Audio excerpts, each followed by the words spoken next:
Bismillahirrahmanirrahim. Assalamualaikum warahmatullahi wabarakatuh.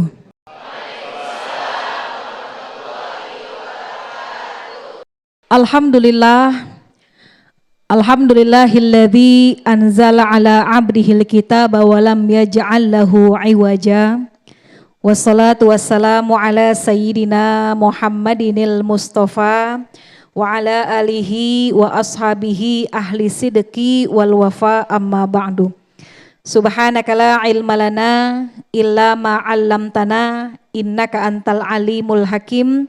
Rabbishrah li sadri wa yassir li amri wahlul 'uqdatam min lisani yafqahu qawli.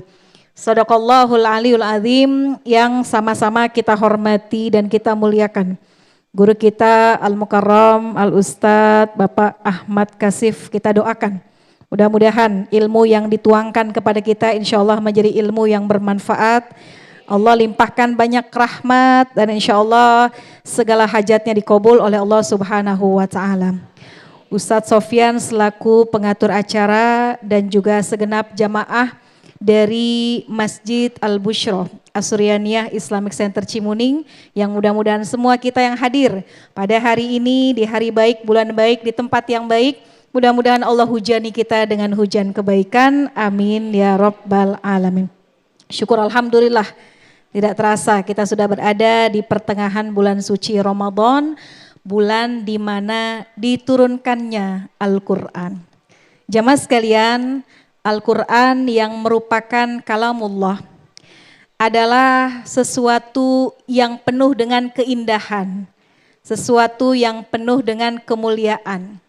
Bahasanya indah, pesan yang disampaikan indah, indah jika diamalkan dan mudah untuk dihafalkan. Dari mana kita tahu? Kita bisa lihat anak-anak kita yang masih kecil, yang bahkan baca Iqra-nya juga baru Iqra 1, Iqra 2. Tapi disuruh baca surah Fatihah hafal di luar kepala. Disuruh baca surah Kulhu tadi kata Ustadz Kasyif pun hafal di luar kepala. Padahal baca Qur'annya belum bisa. Kenapa demikian? Salah satu mukjizat Al-Quran adalah mudah untuk dihafal. Al-Quran mudah untuk dihafal bukan cuma bagi anak-anak, buat ibu-ibu, nenek-nenek. Di sini ada nggak nenek-nenek? Calon nenek ya. Bahkan yang dulu ketika mudanya belum sempat belajar Al-Quran. Banyak orang tua kita, nenek kakek kita yang ketika muda belum sempat baca Al-Quran. Tapi kalau ada yang baca Yasin, lisannya ikutan baca Yasin. Padahal nggak bisa baca Al-Quran. Kenapa demikian? Karena salah satu mukjizat Al-Quran adalah mudah untuk dihafal. Indah untuk didengar. Kalau kita baca Quran, semuanya Allah susun dengan susunan tata bahasa yang enak buat didengar. Nggak usah surah yang panjang, surah Kulhu lagi, balik lagi. Surah andalan kita yang kita baca setiap sholat. Tuh kalau kita dengar Bu, Bapak bacaannya indah. Qul huwallahu ahad, Allahus somad, lam yalid walam yulad, walam yakullahu kufuwan ahad. Qul a'udzu birabbin nas, malikin nas, ilahin nas. Semua ujungnya memiliki penyebutan yang sama. Sehingga enak buat didengar. Oleh karenanya kaum kafir Quraisy ketika Al-Quran secara bertahap turun kepada Nabi kita Muhammad SAW dan banyak akhirnya para penghafal Al-Quran, orang-orang kaum kafir Quraisy ketakutan. Khawatir Quran ini akan menyebar dengan luas dan diterima oleh masyarakat. Maka mereka menuduh bahwa Quran ini adalah sihir yang nyata. Mereka mengatakan bahwa Quran ini bukan firman Allah, tapi Quran ini adalah buatan manusia. Sehingga Allah katakan dalam Al-Quran, wa in kuntum fi raibim mimma nazzalna ala abdina fa'tu bi suratim mim mislih. Kalau kalian ragu ini Quran bukan buatan Allah, coba bikin gak usah satu Quran, satu surah aja yang karyanya sama seperti Al-Quran. Orang-orang Arab Bapak Ibu punya keahlian paling jago dalam bikin syair. Sehingga ketika ditantang ya, bahkan mereka yang para ahli-ahli syair gak mampu membuat karya, gak mampu membuat karangan yang indah seperti Al-Quran. Ini membuktikan bahwa Al-Quran bukan buatan manusia, bukan buatan makhluk, tapi Al-Quran adalah murni ciptaan Allah. Firman Allah yang begitu indah. Dan banyak respon dari kaum kafir Quraisy yang menolak dengan adanya turun Al-Quran. Abu Jahal, orang yang sangat dikenal ya, dengan kezolimannya menolak agama Nabi. Ketika Al-Quran turun, dia dengan kesombongan dirinya menolak dan bahkan pura-pura enggak dengar. Sehingga dia tidak terima dengan datangnya Al-Quran. Orang-orang kafir Quraisy banyak yang menantang ketika Allah turunkan ayat azab. Mereka menantang kalau memang benar ini firman Allah, turunkan azabnya sekarang.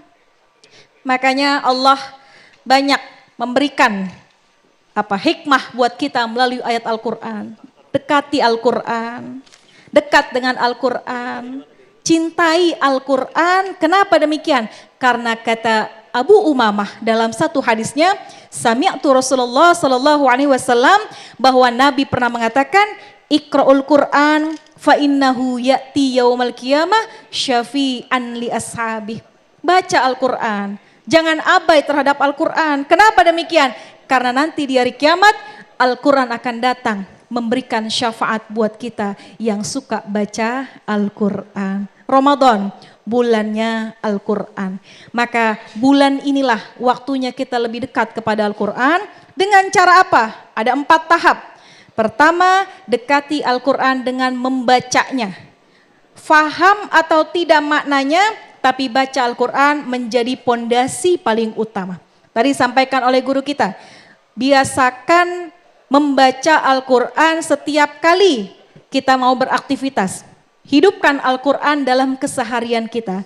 Apalagi bulan ini adalah bulannya turun Al-Quran. Tahapan pertama, hidupkan Al-Quran dengan membacanya. Yang kedua, tahapannya mentadabburi setiap makna-maknanya. Gak bisa kita baca mentadabburi semuanya, minimal sehari ada 10 ayat yang kita pretelin ya. 10 ayat yang suka kita baca surahnya, kita pahami maknanya. Insya Allah semakin faham, semakin mantap dalam hati kita. Yang ketiga, selain mentadabburi, belajar untuk menghafal Al-Quran sedikit demi sedikit. Dan yang terakhir, belajar untuk mengamalkan Al-Quran. Jadikan kita menjadi khairukum man ta'allamal Qur'ana wa 'allamah. Sebaik-baik kalian adalah yang mempelajari Al-Quran dan mengamalkannya dalam kehidupan sehari-hari. Amin, amin ya Rabbal Alamin. Amin, amin ya Rabbal Alamin. Terima kasih Ustazah Sofwatun Nida yang telah memberikan tausiah di segmen kedua tadi. Nah pemirsa, apa yang disampaikan oleh guru kita Ustazah Sofwatun Nida tadi telah terjadi ribuan tahun yang lalu, di mana Allah telah memperingatkan jauh-jauh hari kepada kaum kafir Quraisy ketika mereka berani mengabaikan bahkan melalaikan Al-Quran. Nah bagaimana dengan zaman saat ini yang begitu banyak dengan digitalisasi? Kita ingatkan kembali nanti insya Allah bagaimana sesungguhnya azab-azab orang-orang yang melalaikan Al-Quran. Kita akan bahas lebih dalam di segmentasi tanya jawab. Namun sebelumnya pemirsa, di segmen berikut akan kami hadirkan dai kecil kita untuk hadir dalam segmen Dai Cilik Damai Indonesia.